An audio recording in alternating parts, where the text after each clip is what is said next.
যে বৃষ্টি হইতেছে,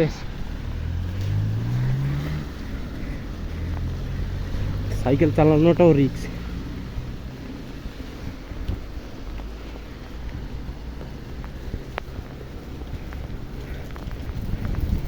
কাজের উদ্দেশ্যে বেরিয়েছি,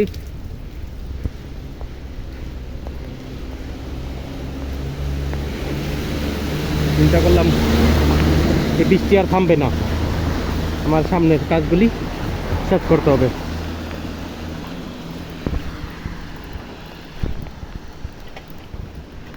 আজকে সারাদিন বৃষ্টি হবে, এর জন্যে বের হয়েছি। চিন্তা করলাম থামবে না, এই জন্য কাজটা আগাইলাই। এই সেই সব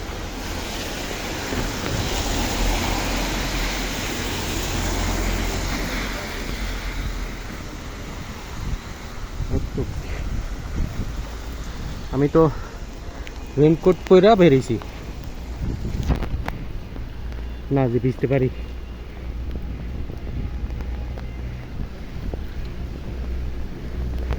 অনেক সময় ফুটপাতে উঠে আমি সাইকেল চালাই, মেন রোডে চালাই না, কারণ অনেক সময় বৃষ্টির মধ্যে ওরা গাড়ি মাইরা দেয়, সাইকেলের দুর্ঘটনা একটু বেশি ঘটে।